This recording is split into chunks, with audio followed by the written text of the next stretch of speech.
After you sit on the toilet, don't you? Use that as your meditation. Not my wife, not your wife, nor anybody listening to this podcast has eaten a shit sandwich we didn't have a hand in making. Welcome to Recovery Unfiltered. I'm Larry. I'm an alcoholic. I am Rob. I am also an alcoholic. We are not professionals. There are no letters after our names. We know very little. However, you will hear the word God and a four-letter word in the same sentence. You will also be offended. So if you are easily offended, just pass us by. Please This don't, though. podcast is Stay not for here. you. Our opinions are just that. Stay here. If you don't agree with what we're saying, that's okay. We're going to love you anyway. But our opinions are We correct, not though. in any way affiliated with For the AA. most part. So sit back, grab a beverage of your choice, and get Just ready. not alcohol. Liquid go. death. Hello, Rob. Hey, Larry. How are you? Am I sound all right? I sounds like shit to me. No, you look good. All right, good. I look good, but I sound like shit. No, you sound fine. All right, good. What does it sound like to you? Hollow. Really? Yeah. Let's take a No, look. don't worry about it. I'm good. I don't Well, need your, to sound like your soul's hollow. That's true, but my voice doesn't need to be. Because this is That is funny. Welcome back. welcome back. Hey, before Talk to me. now I sound like now turn me down. I sound loud to me, but I made it sound good to you. How do I sound, Brandon? Sound fine. Okay. Yeah, I don't know what you're fucking worried I about. have- Conscious. I have a disclaimer. Oh, God. Here Okay, we now go. that because you asked me last was does this not just, yeah. Is there going to be any of that? No, none of that. None of that. None of that. Okay. My wife hates when I Thursday do that. last when I took Bonnie to the airport, and then that first Sunday you said, "Hey, now that Bonnie's gone, and I said I'm going to do some hunting and fishing." Which Your I didn't. mouth got you in Haven't done any. trouble. No, I guess she texts me. She goes, "Have you done any hunting and fishing?" And I said, "No, I've done." I go, "Yes, I have, but it looks a lot like folding clothes, cooking dinner, doing dishes, and mowing the lawn." And then apparently, Brandon, I said, "Yeah, I'm going to be single for the next 6 weeks." I didn't know that, so this was her reply because she doesn't usually listen to the podcast. But now that she's with my sister who listens to it every Wednesday, she got to hear it. And so here's her reply. The fuck you are single for 6 weeks. I'll beat you and rip a bitch within an inch of her life. You're all mine all the time forever. And if you know my wife as these two do, Oh, you know, yeah. That is 1,000%. 1,000%. I am not a single man for 6 weeks. I'm still a married man just without a wife. Hi, Brandon. Hello, Larry. I hadn't even introduced you yet. So we got Brandon back in. Which we had planned. Oh, Must be another 90 days then. No, we wanted to bring you back. We've been working through a couple things, and so we're going to dig into some today. Cool. How I'm you gonna dig been? into Brandon. I'm having a good day. Yeah. Yeah. Not every day's been good, but today's a good day. How far along? 90 some days? No, 6 months in yeah. a week. So we're at that, which was perfect. Right. 90. Now we're at another Right. 90. The first 90, he was like, when last time I was here was. Oh, I was on fire. Yeah. So what happened? Or what do you think happened? Where are we at? Let's catch up. Just trying to move through life without any, there's just no relief, you just deal with it all day, every day. So- There's no going home and getting away from anything anymore. No escape. No escape. Exactly. Ever since I was 14, every night or all day, I was either high or drinking or something. And now I Is don't this the do longest you've been anything. sober? Off of everything, yeah. Right. This last time I went 60 days in rehab. I waited another 60 days and then I started smoking weed. So Yeah, now so you had California another, sober, baby. right? You Yeah. had another numbing process. yeah. And now there's nothing. So I did Liquid some. death. God. And the power, Yes, the I power of have the program. God. the power of And the- that's You what know, I need did to some. focus on more. After I saw you yesterday, I did some because what's funny is it's not funny, but it's reality, right? I go through it, Brandon. I go through exactly what you go through, right? I deal with it a little differently. I shut down, but I'm a sad clown, right? I think Brandon shuts down. I think do, Brandon but- inverts. But I'm a sad clown. It's very hard for people to see it because I shut down internally. But when I'm around people, I can open up, right? That's part of that depression thing that I went through for a very long time. Not That like was- the actor. Right. That was the mechanism I used. When I was around people, I was perfectly fine. But inside, Well, you I acted was perfectly fine, right. but you were dying inside. Correct. So, and I'm still that way now, right? I don't want to be a burden on somebody else. That's just me. I don't want somebody else to go, man, Larry, you okay? I don't want that. If I'm not okay, I typically will spew that out in a meeting, or you guys you've heard it, right? Or I'll do it on the As we podcast, should. and I'll do it somewhere. So, but I've gotten to where I can like read people, we can. And I saw you yesterday and I knew that you were struggling, right? I knew that you were kind of getting into that thing. So I talked to Rob and we decided, let's bring Brandon on. He was kind of wide open, right? We were going to record today anyways. And I had another topic, but I'm going to deal with this one. So I read some stuff this morning. And I want to talk about a few of these, and I'm going to read the first part, and then we'll talk a little bit. It says, people in early sobriety often experience anger because they are no longer using alcohol to numb difficult emotions, forcing them to confront raw feelings like guilt, shame, frustration, and past trauma that they might have been avoiding, leading to a heightened emotional state where anger can manifest easily. Essentially, sobriety exposes the underlying issues that were previously masked by substance use. Key reasons why sober people might feel angry. No more numbing. Alcohol acts as a depressant, effectively numbing negative emotions. So when someone stops drinking, they may suddenly feel the full weight of their issues without a coping mechanism. I've got some more stuff in here, right? Yeah, there's no no coping mechanism after a bad day at work, Right. which I've had a few. Now, okay, what is a bad day? Right. Just frustration, things aren't going right. Right now they got us doing, I'm a sheet metal worker and they got us doing fiberglass duct. I've never done fiberglass duct. I'm not a fiberglass guy. Yeah, but they want us to put this stuff together, and it's That's like, true, I don't know nothing about this. But I watched you work. I mean, this Sorry, is what I'm frustrates. laughing because I see Rob Gearing right now. I know where you're going. Right. I've seen him work. He's like Aaron. He's like a lot of our brothers, which is not like me. I can't do, he's talented. He can do anything. It just, guys, it's not in my comfort zone. Right. And it's not what I've done for 30 years that I've gotten good at, which isn't what I do in the Bay Area either. Let me ask you a question. I'm more of a welder and a fabricator, and I go to the Bay Area, and now I do duct work. Can I ask you a question? Sure. Did it pay you any differently? No, it pays the same. Okay. It pays pretty good. Did your reaction, did your day go, did you still work 8 hours? Oh, yeah. So you still got pay, you still went home, you still did all that. Then what the fuck does it matter if you work with fiberglass, aluminum? He just said took him out of his comfort zone. Yeah. But I'm trying to get you to see something here that it doesn't fucking matter what. Yeah, but I don't look at work that way. And I also have the 3-year itch is what I call it. Ooh, what's that? What is it? If after I work at a company for 3 years, I'm ready to move on. Wow. That's a different subject we're getting. Because when you first started a company, you don't know anybody in the office. You usually know 1 or 2 guys that probably got you hired. You don't know their boss. You don't know all the coworkers around you and all their drama. After 3 years, you've learned all the drama. You know who's lazy, who doesn't do their job, who's the whiner, who's the baby, who gets all the attention. Well, now I've been at this company. August will be 3 years, and I'm getting that itch because I know everybody. I know who's the golden child, the one that gets all the special attention. And it's just like, I'm ready to move on. I'm not going to, I hope, but that's just my pattern has been. After about 3 years, I got to move on. Well, you're not content. And here we are in the sober life. We are in the process of breaking patterns, right? Which are not easy, right? Especially those. However, what is and this is human beings, but us. What are the 2 things alcoholics hate? Change and the way things are, right? Yep. And we're living in either one, right? So that's that what reminds me of a little cartoon that I saw yesterday, and I took a picture. I know this isn't video, but you two can see this. I'll act it out, and it was perfect. I'll pantomime that. This was me right here. I have itch. Just see what we got. Well, now Life and sobriety with a rainbow and a beautiful day. This is unbearable. And then right, a picture of you sitting in active addiction fire going on in the living room, and the place is burning down. And this is fine. Right. I thought, well, that's where I've been. Right. Yeah. Why do we get that way? Perspective. Yeah. Because Brandon says, what I asked him, what makes it? Because remember, I never say bad day. Right. Bad No. Hard. I mean, even burying people, going through cancer. I've had a lot of hard days. Never had a bad day in sobriety. But perspective. Right. It means, and he said, frustrated days because things weren't going his way. Yeah. I deal with that. I try to dictate how things go at work, but I'm not the boss. I used to be a boss, and now I'm not.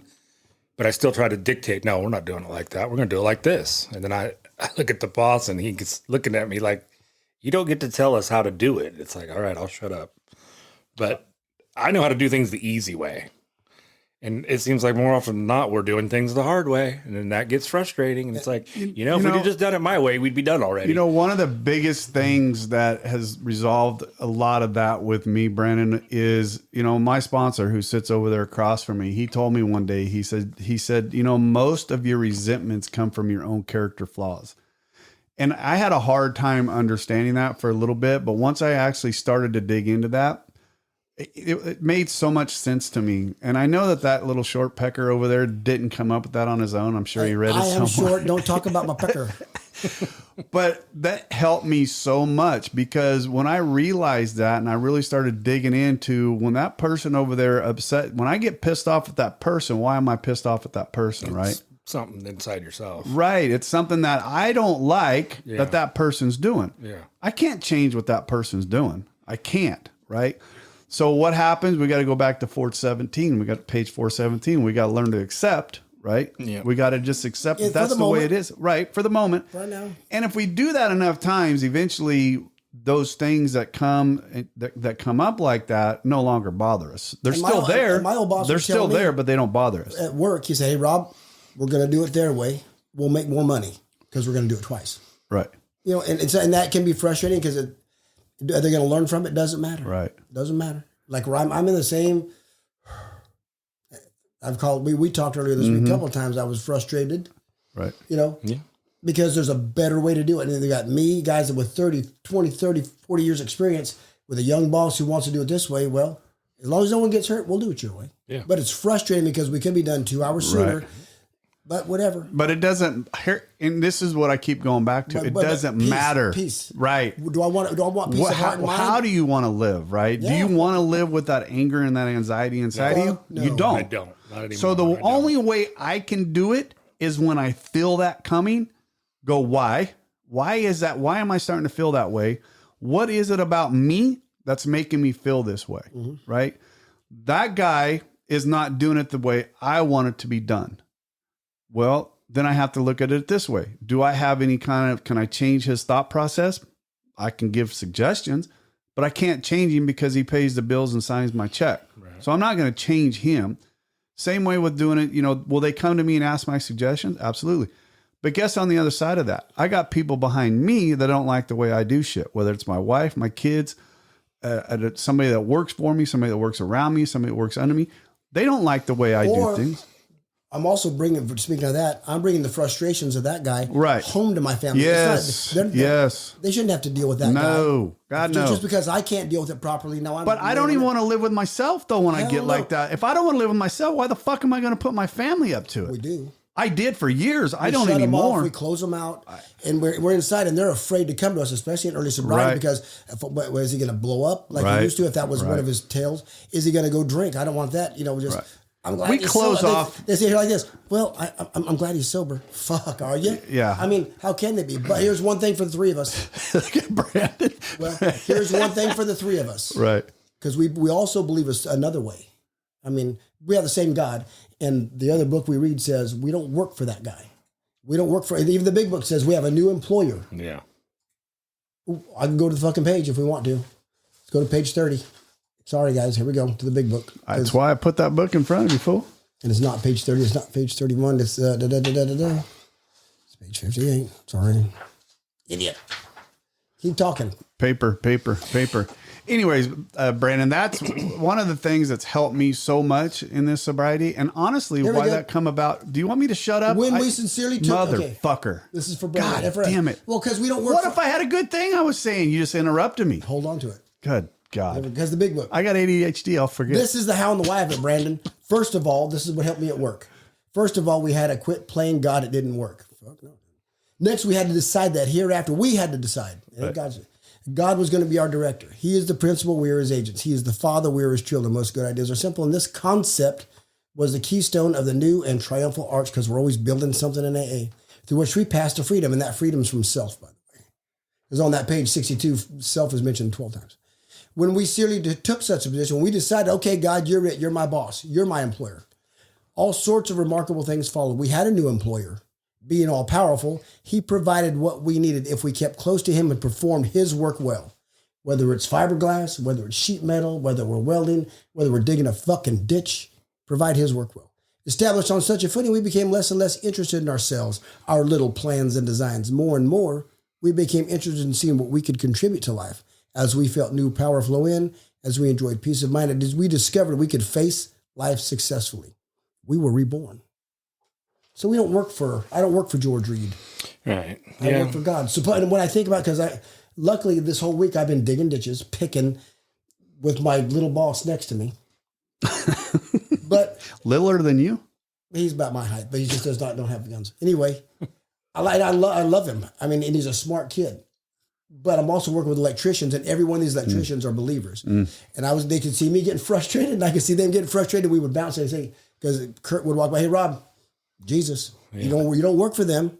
Right. I know it says on your shirt, but remember who you work for. Right. Yeah. And then I'm good. Right. Restart, reset. Yeah, but how do we prevent it to getting to that part, right? I mean, and that's what I was. We can't always because we're human, right? But Brandon's been growling for a while, a minute. He's been growling for a minute. Yeah, I have been. It's just been not. Now, do you take that home with you, or how do you handle it at home? I don't. You just shut down. Have you noticed? I don't act. I don't fake anything. No. If I'm not happy, you can see it.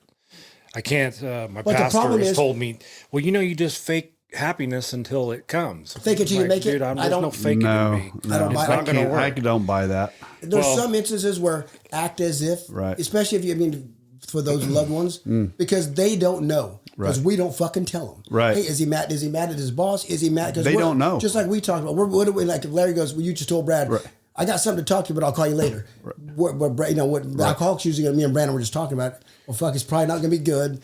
Yep. And we sit there and stew on it. Our family does the same thing. No. Is he mad at me? Right. Did I say something? Did I not cook dinner right? Whatever. Right. And they're just sitting there on pins and needles like they were when we were drinking. So what's the fucking point of being sober? No. What's the point of having a sober husband if he's not going to talk to me and communicate? Exactly. Yeah. Right. Yeah, that's where I've been. So it's like what if you're going to be like that, you might as well go fucking drink, right? Hey, Brian, I mean, I'm not trying to speak for your wife or anything, but I mean, I know for me. I've been talking to Bonnie because we've been talking more. We talk more now. She's making sure you're not out chasing girls. I'm on Life 360. She knows exactly where I'm 24 hours a fucking day, which is fine. Something I heard at church today, Ooh. And we've been hearing it a lot, but maybe I just heard it today finally, was that, if you've accepted God or Jesus into your life, you've been forgiven. And you need to let all that go. And no matter what's going on in your life, you've already reached victory. So it should be, I don't know if I could say it right, but it should be evident in your personality that we won. You've won. It should display. And I need to take that, and I've been thinking about it. It's only been an hour or so, but I've been thinking about that since I left church, and I've been trying to think that. We got home, and my wife said, well, you could just start spreading the joy here, and don't worry about spreading it to strangers right away. She goes, just spread joy around our house for now. I said, yeah, I'm trying to. Is everybody walking around you nervously at home? Yeah. Every time my kids walk through the room, are you okay, Dad? Are you in a bad mood? Right. I'm like, no, I'm fine. I'm just sitting here quietly. I feel like saying, I'm not drinking. I mean, what more? Well, you want a fucking pat on the back for not drinking, but you know what? They want dad. Yeah. They want fucking dad. So, and the sad part about it, Brandon, is that we've seen the other side of you. We've seen you happy and joyous. Yeah, I know. And we have gonna get there. But to me, it's a process that I have to go through all the time because, like I said, as soon as I feel it, I want to resolve it, right? Same way as I do any instant gratification. As soon as I feel that anger or that starting to shut down, that weight starting to come on my shoulder, I have to stop and go, what's causing this? Because I don't want to be like that. No, I don't want to be that person because I was that person for so very long. I don't want to be that person. And for God's sakes, I want to be joyous. I want my serenity. And you guys have heard me say this so many times. The alcohol is not why I stay sober. It's not, right? I stay sober for my serenity and the peace and the happiness that I have in life. Yeah. That's why I do it. And if I don't have that, what's the point? Right? So I work on that peace and that serenity more than I do anything else. Like I said, alcohol is not a thought process for me anymore. It's not. Wasn't Now- our problem anyway. No, now my process is how do I keep this peace and this joy that I have found through my sobriety, right?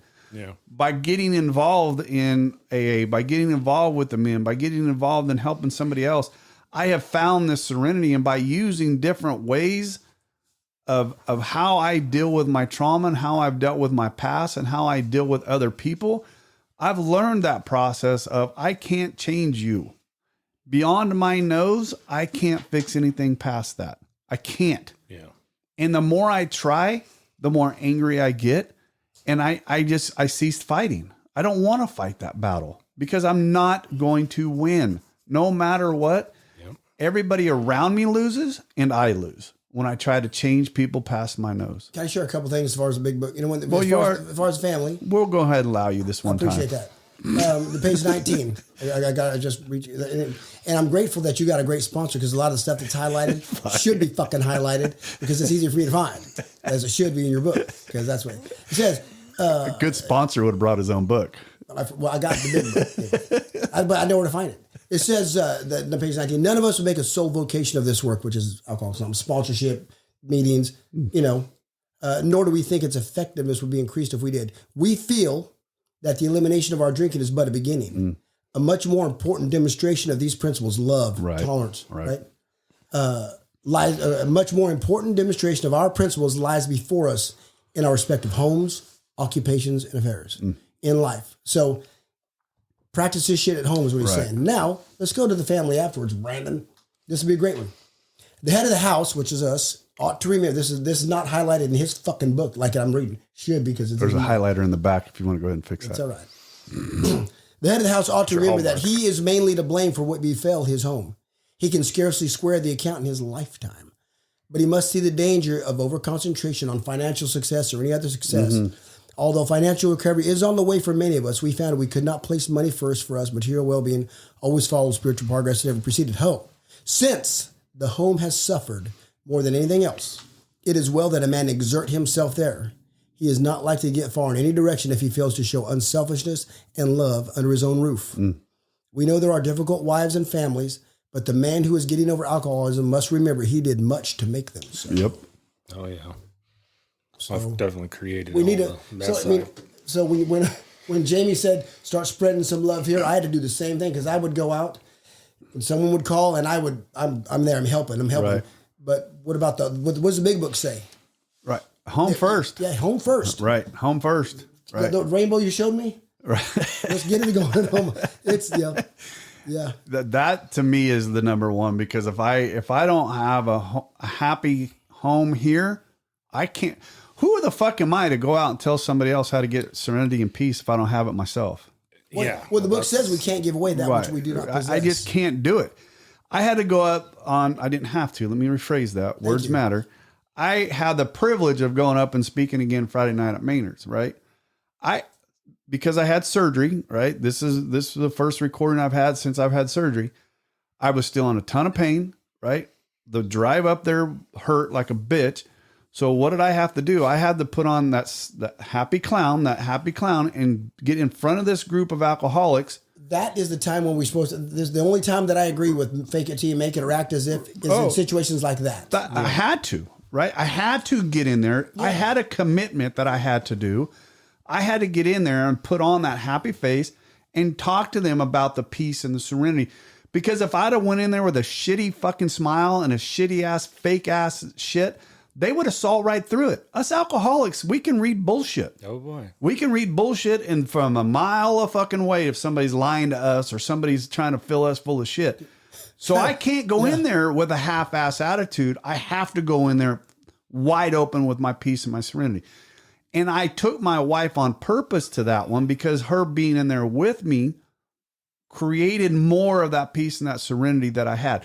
If she hadn't have been with me, I may not have had as much as I was able to display. Now, when I left there, I got in the truck and cried like a little bitch because I was... Where's the baby sound? Little bitch. Little bitch. Give me the baby sound. Katie hates when I do But I had to put on, shut up. I had to put on that for those people, right? So we have to put on that clown face Rarely. every once in a while. Right. Every once in a while, it's necessary when we're dealing with a sponsee, when we're working in, when we're doing certain things. Well, but when you're in the house of a fucking your own home, or you're with your group of buddies, or your group of AA buddies, fuck that. Yeah. Fuck that. Show the pain. Talk. Yeah. Right? Your wife, I promise you, if you opened up to her and started talking to her about what you're angry with, she is going to walk with you. Or not necessarily that he is angry. He's like, babe, I'm brand new and I just don't know how to process this right now. But why not give her the opportunity to help him? Oh, absolutely. Why? Give her the opportunity to sit with you and talk. I do with Katie all the time. It was hard. That's my pride. Yeah. Fuck that pride. I know. Or just Fuck give them the that. peace of mind. Hey, it's not you. This is what I'm dealing with, and it's outside, and I'm just struggling with it. But just let them know it ain't them until the time they can have that. Because it takes time to get to that point of communication. For me, I talk to my wife. I open up to Katie more now than I do my sponsor. I couldn't do that in the beginning, right? Because I didn't know how to. But I send her a big fat check a week, man, to take that burden off of me. Well, all of you guys, but because I have that kind of relationship with my wife, and I didn't have it in the beginning. I didn't. But that's 3 years in the making. Right. And what I had to do is when I would come home and I would But sit it starts there. today, Brandon. Yeah. When I would sit there and I would stew, she would say, "What's wrong?" Yeah. And I had to trust that she wasn't going to be mad at me when I started talking about the stuff that was bothering me. I had to trust that. And because I was opened up to her and because I talked to her about stuff, she doesn't judge me by my thought processes that I come through. And I promise you, Jamie won't. Sorry. I hope she doesn't bother that. No. But I promise you, because she put up with your shit through all your drinking, she's in it for the long haul. Oh, yeah. She ain't running. No. She ain't running. Because if she was going to run, she would already ran. And it's not like our wives were perfect to be, they were perfect elsewhere. But we had the bulk of the work to do because we were the alcoholics. But what you said about the church service today, I struggled with too. I struggled a lot with forgiveness of self, shame, guilt, all that stuff that I carried. It's not mine to carry. It never was. But especially once I worked the steps into the best of my ability, but yet for a long time. What was the first thing I asked you after doing my amends? One of the first things I asked him, I'm like, I've done all this, but how do I do an amends to myself? And we talked about it. And then, I can't. Right now I'm starting to choke up. Just saying that, I choke up a little bit because I still battle with that. I still battle with that to this day. That how do I still get mad at myself for some of the shit that I put my wife through? When I talk about some of that stuff, I'm like, how this beautiful lady that has stuck by, how did I do that to her? How did I do that to her? What a shitty piece of shit. You know how I get through it? I was, but I am not anymore. But how I get through that is she's still with me, right? She's still here. So why continue to beat myself up? She's here. She forgave me, right? If she forgave me, I should be able to forgive myself. Jesus forgives us? Right. I should be able to forgive myself. And today, carry on being the man you should have been, but are today. And, not perfect by any means, but walk that man. We can't fake it, right? We can't overdo. Which I appreciate, which is why I appreciate Brandon a lot more, because he's, how he feels, where you stand, and which is awesome. Right. That's genuine, and that's why I could say when I first started working with Gabe, I mean, I was voluntold that I was going to be his sponsor, and I thought, wow, I barely got 90 days. I don't even know if I did, and it might have been just over 90 days. He said, "You guys said, well, you're going to sponsor him," and when I worked with him the first few times, I just told myself, all right, you're just going to, so I guess I did fake it. I acted like I had it all together. Right. I tried to give good advice, just told him, So that was probably the first step of me being able to put on a front that I didn't even believe it yet. Well, you weren't feeling it at the time. Well, no, not really. I wasn't. But and then he came in yesterday and he really needed to talk. He needed it. And gave me that sense of purpose. Right. And I thought, and then you had just told me there was somebody you wanted me to see. Right. And then an hour or so later, Rob calls me and asks me to come to this. And I don't know, the day just went better. Just knowing that I had we put something ourselves to do. right. We put ourselves other in than the just not drink. right, Because that is getting to be giving the ourselves weight purpose. of that is weighing on Right. me. I need something more. But since the home has suffered more than anything else, I need to work it is on well what's that a at man home. exert himself there. right. Yes. He is not likely to get far from any direction if he fails not to show unselfishness, love under his own roof. Right. First and foremost, the home, because that's what God put us there. And the beautiful thing about Jay and good sponsorship, when Emily was doing her plays and that was getting time, and then Logan started doing sports, and then he goes, well, basically the long and the short of it was, well, son, it's a good thing God didn't get you sober just to go to meetings and sponsor. He got you sober to be a husband, father, a good husband, a godly father, a godly man in the home. That's why don't neglect. Right. When you it took get time, me a very short period of time to realize from the very beginning. I think I've spoke about this several times. In the very beginning, I was doing a meeting every night, right? And about 2 to 3 weeks into it, I finally said, "Fuck, I can't do this.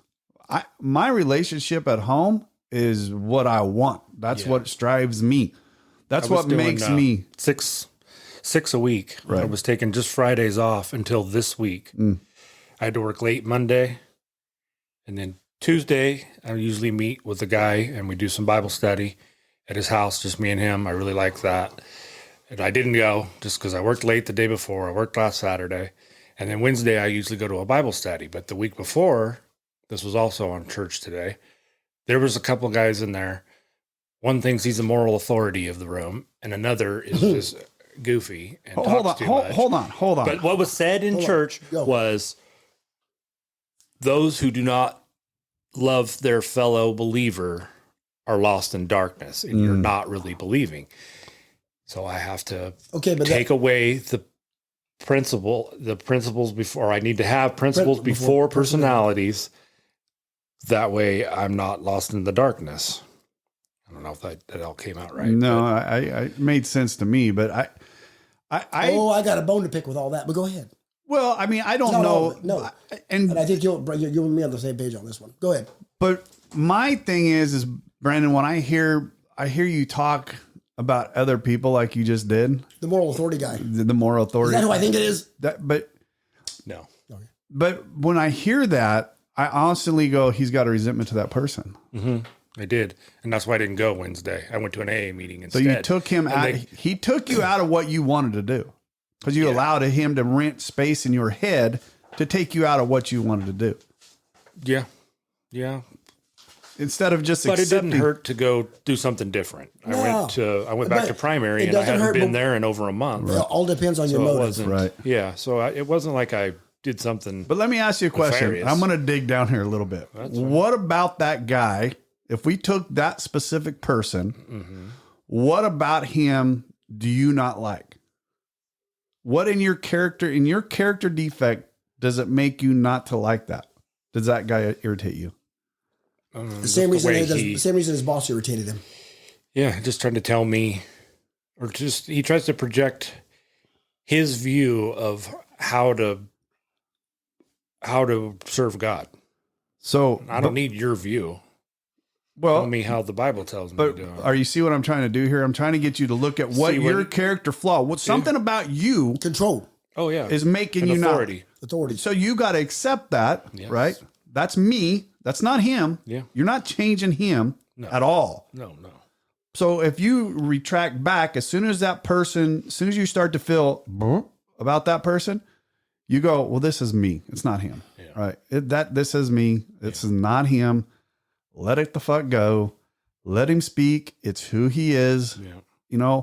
You did what you did. You know what? I don't want to be a part of that. So I'm going to go somewhere else. But don't let that man take you out of your joy and your peace. No, but I just took a day off. A week. This week I didn't go to that. Can I dig in one more? Can I take one more shovel of that? Hit me. If that prick, I'm sorry. If that gentleman, you're not helping, prick. If that gentleman wasn't there, if you knew it the day before that he wasn't going to be there, Dipper Shitter wasn't going to be there, would you have went to that instead of primary purpose? Honestly, probably. So, because what you said was, and then another person, the pastor, hasn't been there because he's had other obligations, which makes it better too. Because he's good when he's there, it makes it good. It makes it good, and he hasn't been there. And I thought, well, he's not going to be there, and this guy's going to be there. I'll go to something else tonight. So what I'm getting at is, hold on.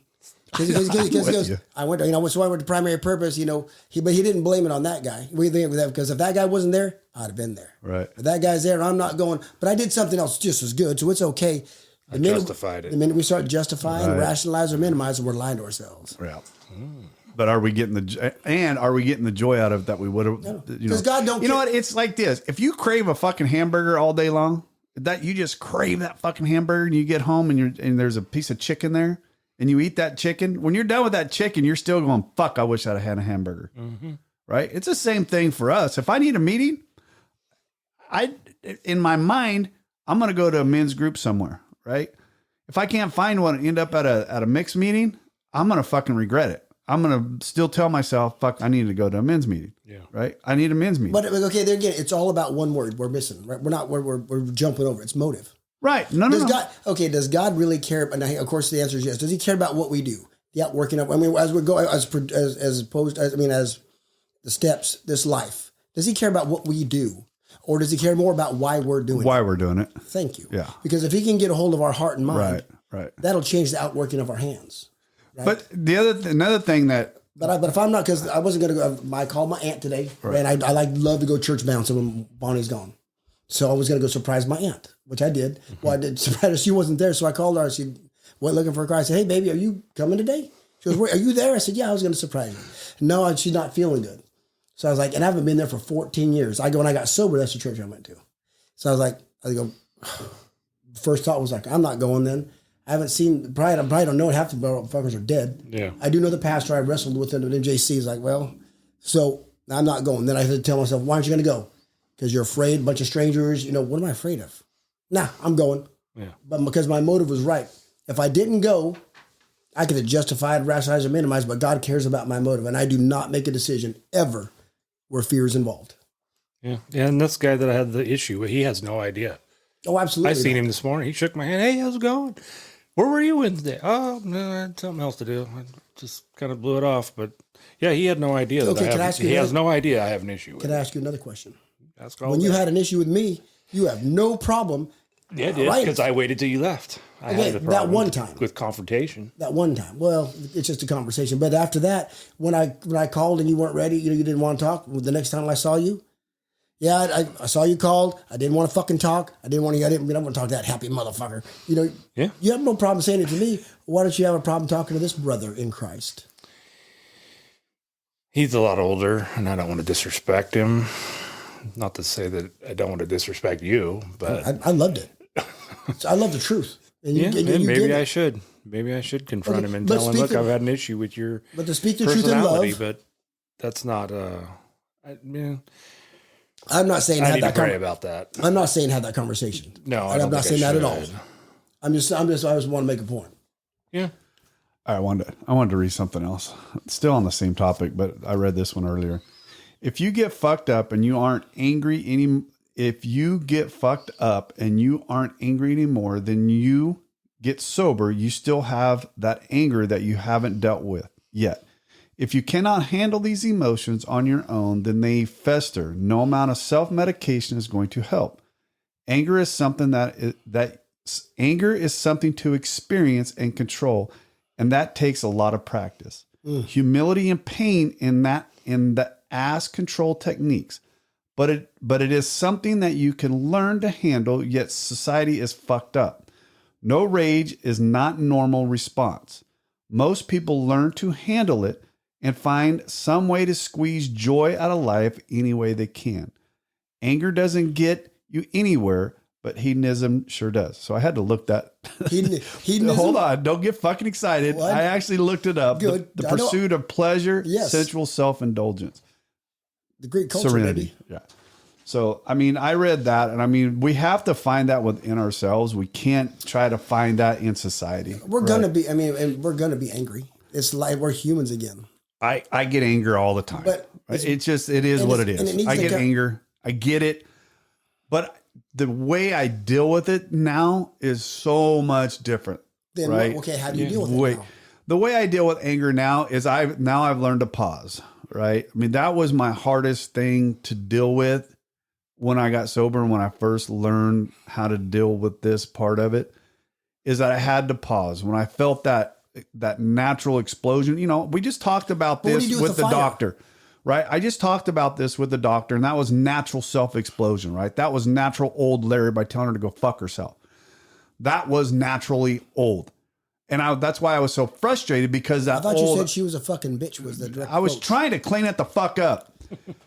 That was old, Rigorous honesty. old behaviors that festered. And that's why I was so upset about that, because I thought I had that shit under control. But what do you do with the fire? You Okay. got to accept it. You got to accept what you can't fix. I couldn't fix her. No, I couldn't fix her, and I can't fix a lot of things. When we're angry, Right. you said pause. Okay, whew, I'm angry. Someone's pissed me off or justify whatever. Okay, I'm angry, and I recognize. Okay, it's my character defect. But what angered you? It doesn't matter. It does matter. For But me, is it something that attacked your character flaw? It doesn't. Once I've recognized, okay, Okay. I'm angry. Brandon attacked my pride, or it struck my pride. Okay, now that I've recognized it, I see the flaw in me. I still got a fire burning that I got to get out, because you gotta talk to another- talk to someone, you gotta or talk I to walk another out, because my person. daughter, I got a Right. hole in my daughter's door that she kicked in there, because we had to talk with my daughter. I said, listen, once we had to talk. Once it's recognized, maybe because for me, I'll call Brandon, or I'll go outside. I've got kettlebells. I go, baby, I've got a bob right here. I've got a heavy bag right here. Swing at it. Right. Don't break my fucking house. Don't do that again. Because even Right. we do all this grown up shit, and we recognize it, and yes, it's my self pity, or it's my fucking insecurities, whatever that was. you gotta and I'm find an angry. outlet. Get it out. It Right. ain't paying rent. Get it out constructively, because Right. I've destroyed a lot of bullshit Right. trying to put that fire out. But see, I've never been a physical person. I've never been a physical person like that, to punch, to do that kind of stuff. Where I would get it out is I would cut you to a fucking quick with my tongue, right? I would destroy a person quickly with my tongue. So those are so when I have to How do you do it, Brandon? What do you do with the fire? What? Now or he then? chews on it, it looks like. Yeah. He chews just on it. chew on it. Used to, I was very violent. Yeah. When I was a kid, my grandpa had a drywall business. So I learned at a Sheetrock. young age. Yeah, sheetrock. I learned at a young age I could fix a fist hole, no problem. So Just don't hit the stud. Just don't hit the stud. But I've knocked probably 25 holes throughout the houses I've lived in. Just punch a hole in, because I know I can fix it. Yeah. So I've knocked a bunch. I've broken windows. I've slammed doors to where the hinge cracked. But now that we're sober, Not the and hinge, we're but trying the to door live jam it would never shut right. My front door right now won't shut completely, because I've slammed it so hard, it's cracked in the door jam itself. Hey, I know a guy. Oh shit, the same guy that did that is a talented motherfucker. I know this he guy. can fix it. Yeah, but I don't do things in my own house. I do it for somebody else. Exactly. We'll do that first. Anyways, so yeah, I mean, just learning to control our outward behavior.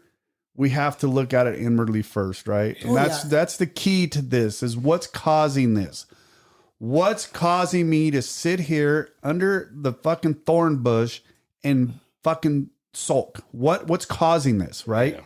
You're talking. That's a Bible quote. That's a Bible reference from Job. Jonah. It's Job. Jonah, yeah. So what's causing me to be like this? We got to look at it internally, recognize it. What caused it? It's so and so. Well, what about so and so caused this? Well, he was trying to control me. Well, that means I have I was Pride pissed and that ego. it was a pride and ego thing. Well, get the fuck over it, right? My pride and ego, because we try to live very humble lives. We don't have that. We got to let that go. and what the big book says, we ask God to help. Lord, Right. whenever we look for resentment, selfishness, dishonesty, and fear, and anger, when these crop up, we ask God to remove them. Right. We recognize it, see where our parts in it, and say, Lord, We're not flawless. take it. We're not We will flawless. never be made pukey pure, and I don't want to be. But here's the thing about it. We don't have to live like this, we don't have to live like that. grouch and the brainstorm. We don't. I refuse to live like that. I refuse. I literally refuse to live like that. If I'm like that, I will literally look at Katie and go, I am angry and I'm pissed. Just leave me alone for a little bit. Yeah. Right. Or I got anxiety. And then I have to sit there for a few minutes and figure out why I'm feeling the way I'm feeling. What is it? What caused it? What do I need to fix it? Right. 9 times out of 10, I can pick up this piece of paper right here and write that shit down and go, that looks fucking stupid. Yeah. And it is stupid because when we self-evaluate what's really pissing us off, that's fucking retarded. And then put it away. Yeah, I'm working on it. I really am. I'm trying. I don't want to live like that anymore. But there's just times that it's overwhelming. Right. And I can't, it's not a switch for me. The other day, I had a moment, or the morning started, last Monday, started horrible. How so? What do you mean? What's a horrible start? Cut off a couple times on the highway. I drive pretty defensively. I don't drive real aggressive. I commute over the Altamont every morning, and some mornings people just cut me off, and it's like, oh, I was ready to snap. By the time I got there, and I knew we had a long day, we had a crane pick that didn't start till almost noon, and it was a good 6 hours of work. So I just knew that the day was just compounding, and I said something on the group text, and Pat said, Brandon, you need to take a minute and pause and start over. And I'm just like, dude, that doesn't work like that for me. I didn't answer. I was like, dude, it just don't work like that. I can't just reset. Can I ask you a question on that? Were you running late? No, You were on time? I was on time. I just don't like to be cut off. I used to run people off the road that drove me like that. But now I drive a commuter car and I can't drive like that because I don't drive a pickup to work. But I've put people on the shoulder in my 20s. If you cut me off, you had better run because I'm coming. Yeah, I'm on the freeway all the fucking time. That's what started the men's. We all know what started the men's. I know, but I find myself getting that way only when I'm running late. If I'm not running late, I don't give a fuck. I normally don't either, but after the third time in one morning, it's like, all right, dude, my passes have gone. But look where you're at. You're on the fucking Altamont where everybody's commuting and 99% of those people are running late. Yes, I know. Recognize what kind of fucking jungle you're swinging in. I know. And just sit back and grab a banana and watch the rest of the fucking monkeys. I usually do. It was just that day I knew we had a long day coming, and it spiraled fast. But the day went pretty well. I mean, we got done before dark, which I thought we were going to be there well past dark. I mean, we're flying this stupid fiberglass duct. Fiberglass again, motherfuckers! In 40-mile-an-hour wind. Oh shit! Who's holding the tagline? It was my job to grab it, and as it's flying up onto the roof, it's sticking out horizontally. I thought, this is not ideal, but we have got to get this done. So we got through it, but see, and the week got better as it went, and then you ruined the first part of your week, by being inside your fucking head. Yes, and I'm going to make a conscious effort to not. I mean, the last 3 or 4 Mondays and Tuesdays have been horrible. No, because it's all in my head. Brandon, I hate going to work on Monday. Tuesday, in my opinion, is a useless day. There's nothing good about Tuesday. You really got to change your latitude, brother. I know, I do. God. You've already talked yourself into tomorrow being a shitty day. Yeah. No, I'm not. Not tomorrow, my guy. But this is the new leaf right now. In my old thought process, that's how I looked at it. Right. Mondays suck. Well, you ain't hungover tomorrow. No, I haven't been hungover in 6 months. Right. Which is nice. I don't drive to work with guilt and wondering what I said, Yeah, you know what? I know I have a big week ahead of me. I got a ton of shit going on. But once again, I have to look at it this way. I'm not in control on how the week works. I'm not. I don't. It's really the only way I can live. I can't live any other way. Because because I'm a control freak. I am fucking horrible. I am by far the worst that I've ever seen trying to control shit. I never thought I was, but I think I am. You are. I think I am. You are. I could tell by the way you talk. Yeah. Just ask me. I can tell you. Yeah. But for me, I have to let go 1000%. I can't.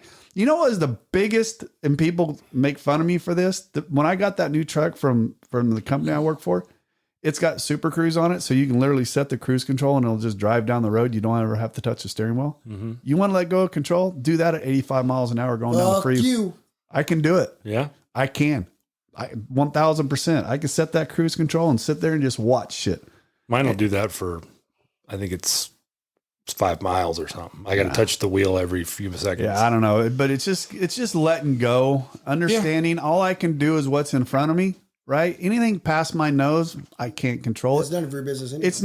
It's not. What I can control is my ability to think, my ability to react, and my ability to do what my owners want me to do. That's how I can, my wife, my kids, what they want me to do and what they expect out of me, I can control that, right? What they don't expect from me is to be a dry fucking drunk that they can't speak to because they wanted their dad, they wanted their husband. And if they can't talk to their dad or their husband, what's the fucking point of being inside that fucking house? Yeah. Right? There's no point in me being here. I might as well be down at the bar fucking drunk. And God's the overarching power in all this. However, I still struggle. You know, Pat talks about starting over, starting your day over. I can't do it in and of myself. It always takes, I have to have a trigger. Well, trigger, there you go. I want to say there is no such thing as a fucking trigger except for the horse, motherfucker. I love it. I just want to see Larry say, but I have to have a mechanism. And mechanism, trigger, what's the difference? Motherfucker. Fuck you. I didn't think you'd catch any of that. Anyway, my tool for that is I have to talk to somebody.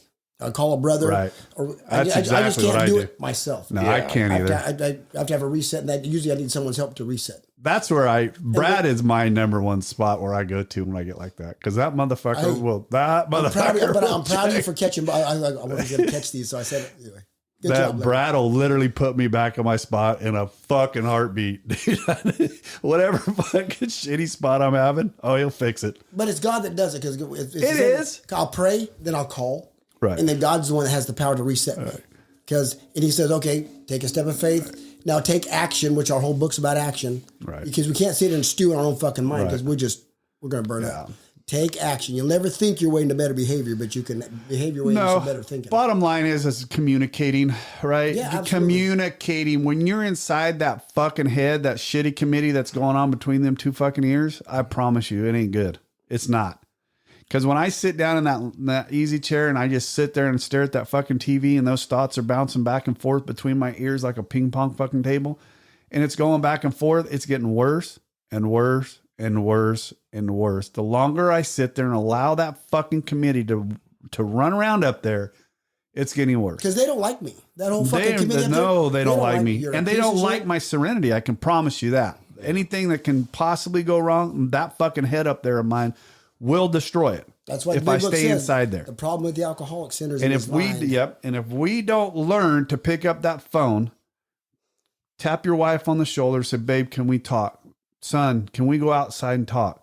Grab your grandkid and walk outside and talk to your grandkid. I'm going to tell you right now, they can't fucking argue back. they don't, right? Hey, whatever. God, another human being. Right? That's it. I mean, just talk. Get it the fuck out. Yeah, it's right. Even if it is somebody else that irritated you. I got guys that irritate the fuck out of me. I could sit here and give advice all day long, but I still have it. Yeah. But what do I do with it, right? I get it the fuck out of my head because I can't stew on it. I can't.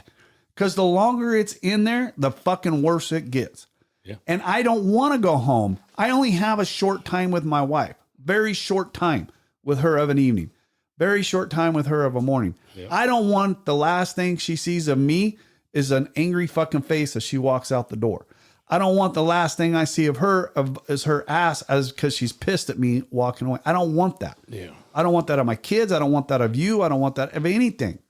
I don't. That's a choice. 1,000% it's a choice. Beautiful. And I ain't going to allow it happen. I don't. I want peace. I want everybody around me to be happy and joyful. I don't want their reason to be upset is me. Right. I don't. And whatever that takes. Can I close with a big book? Yes, absolutely. Here we go, page 66. It is plain that a life which includes deep resentment. Remember, resentment is the number one offender. Absolutely. It kills more alcoholics than anything. It is plain that a life which includes deep resentment leads only to futility and unhappiness. To the precise extent that we permit these, do we squander the hours that might have been worthwhile. So we're wasting time in that bullshit. But with the alcoholic, which is us three motherfuckers, whose hope is the maintenance and growth of a spiritual experience, this business of resentment is infinitely grave. We found that it is fatal. For when harboring such feelings, we shut ourselves off from the sunlight of the spirit. The insanity of alcohol returns and we drink again. And with us to drink is to die. If we were to live, we had to be free. We must be free of anger. Not alcohol, it says anger. Imagine that. The grouch and the brainstorm were not for us. They may be the dubious luxury of normal men, but for the alcoholic, these things are poison. So it's like us drinking poison, expecting that motherfucker to die. Right. All right, Brandon. Yeah. You're coming back.